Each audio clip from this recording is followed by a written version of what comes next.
Okay, first things first, this is not clickbait. This is not a catfish situation.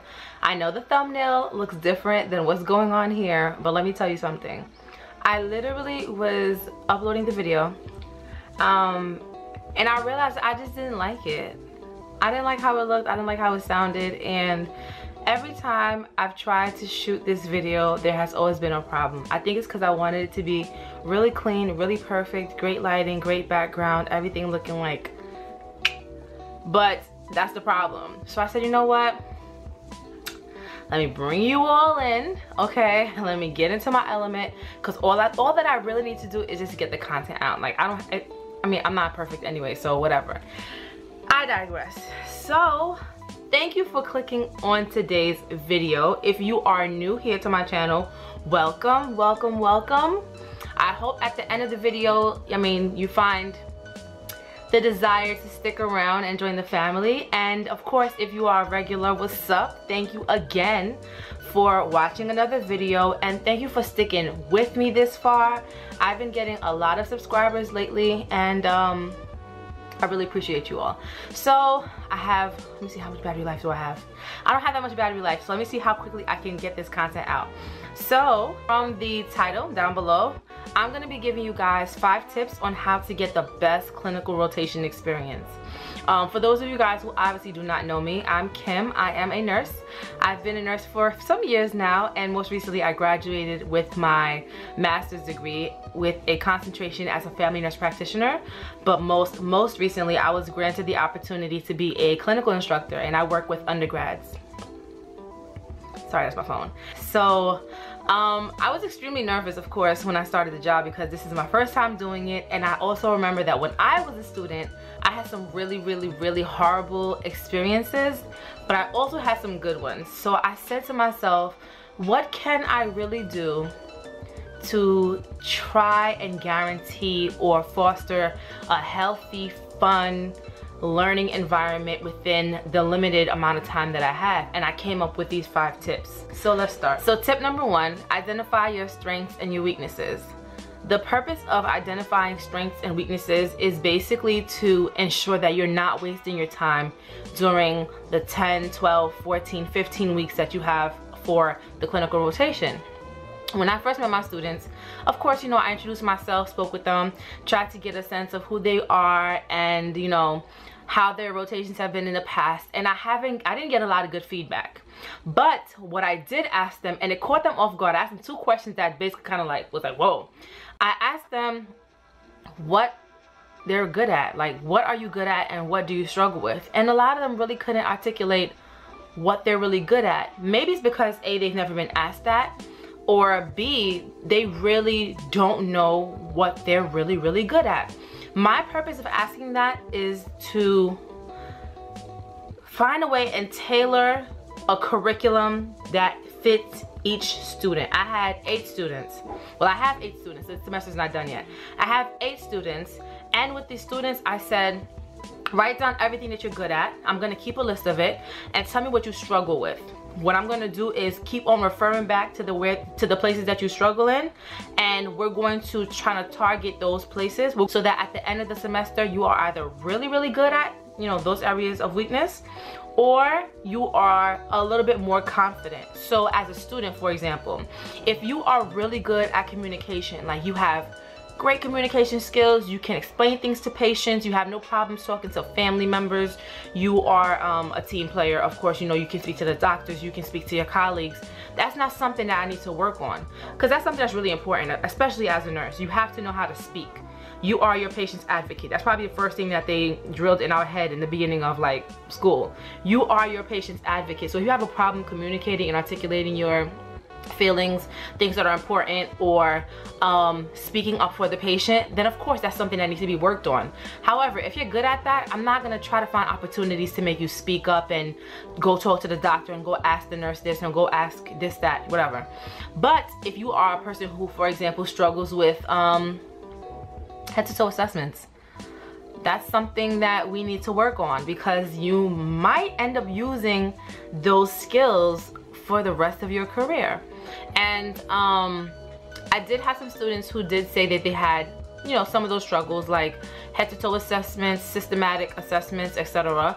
And what I did was try to find every opportunity to not only show them how to do it, but to have them practice it multiple times.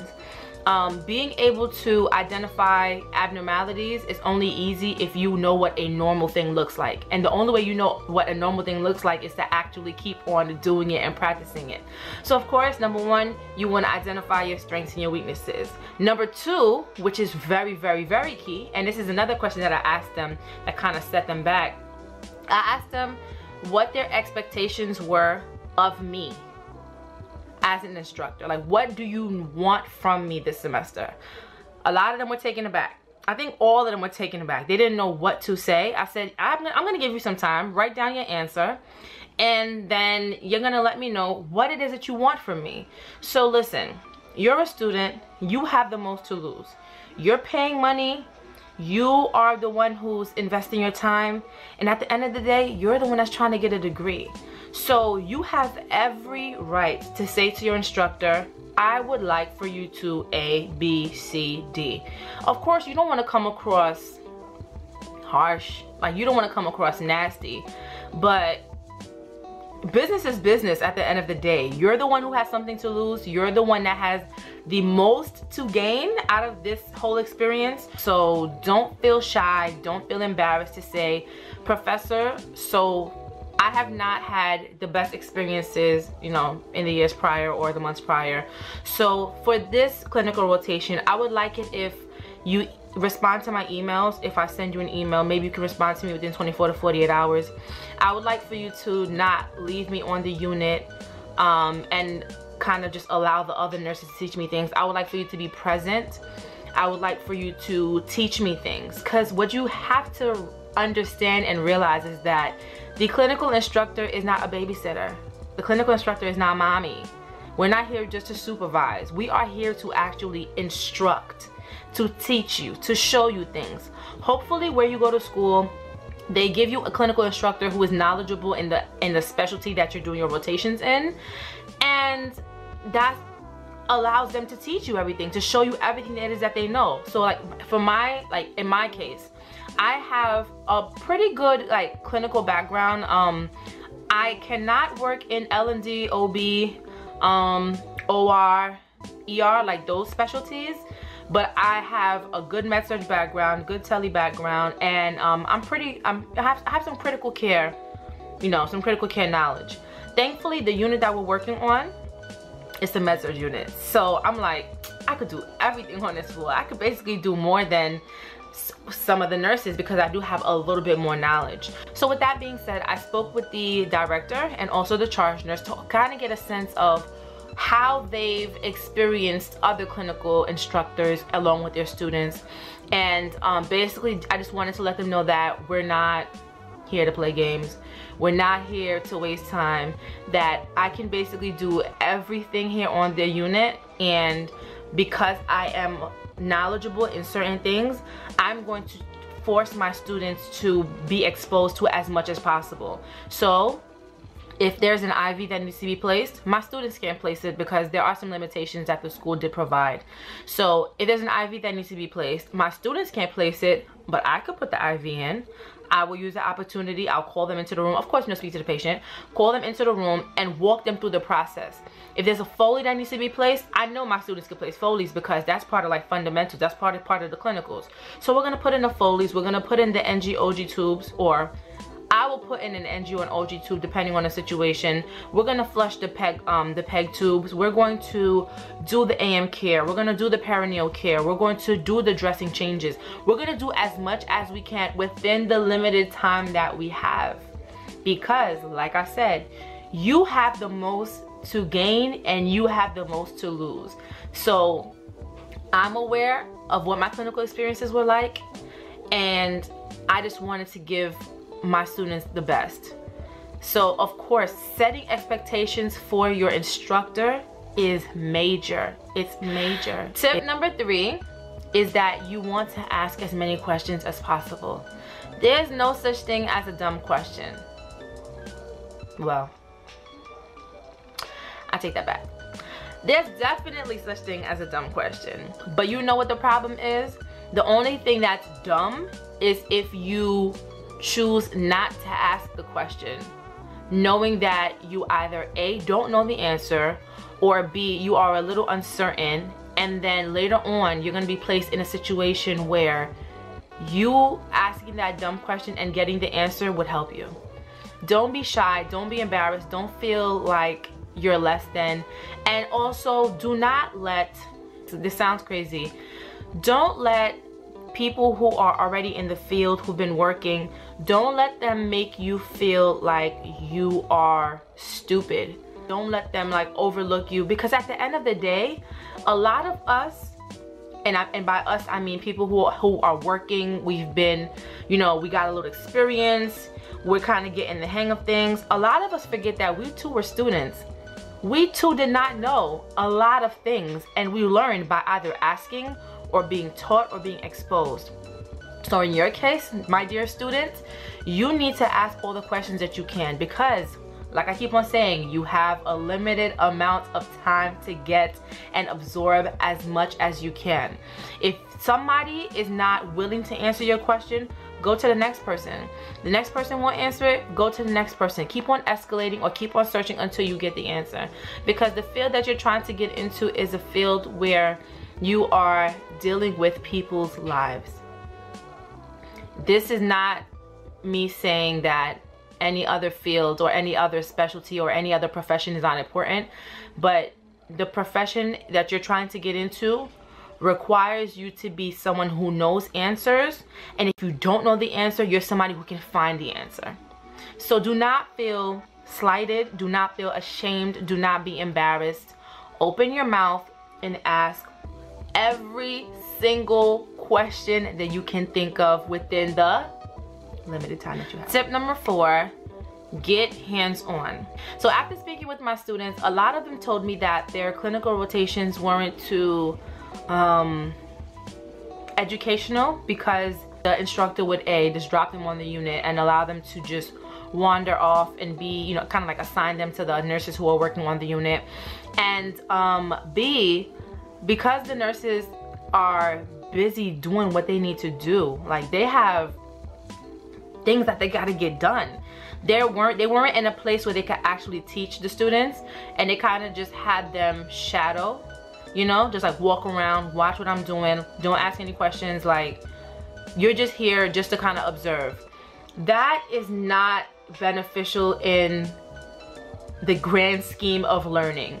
Of course you want to watch, but you don't want to just jump into things.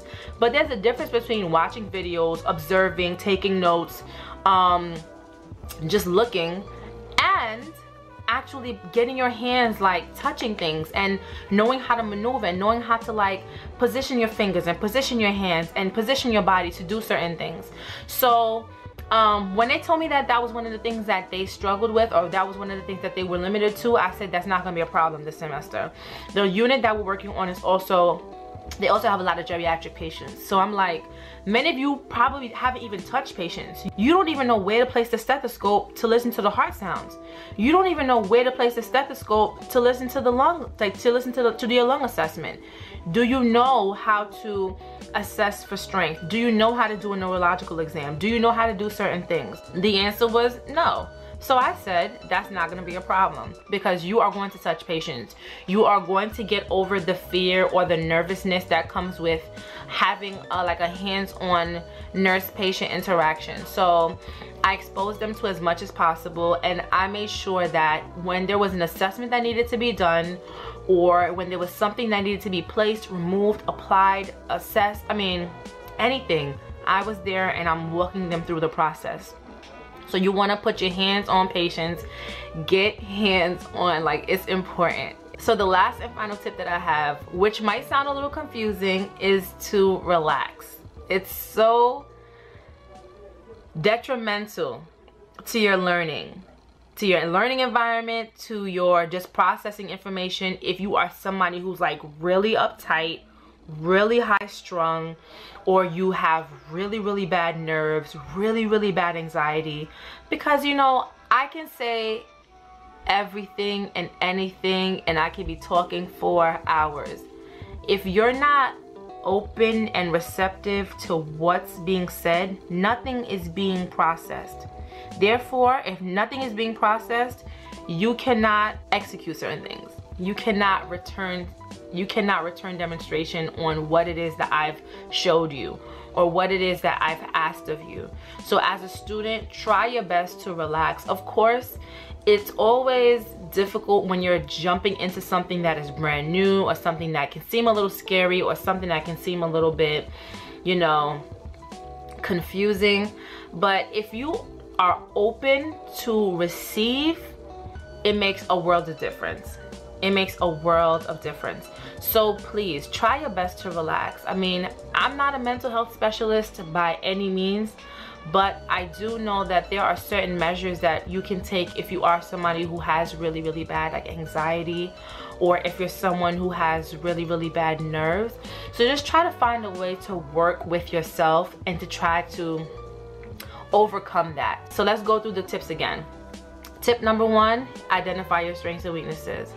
Tip number 2, set expectations. Tip number 3, ask questions. Tip number 4, get hands-on. And tip number 5, relax. So this concludes the video. Leave your comments, your questions, your rants, your suggestions, whatever it is, leave it down below, and I will try my best to get back to any of the questions that are presented, and let's just get a conversation going. So thank you so much for watching my video, and I will catch you in the next one. Bye.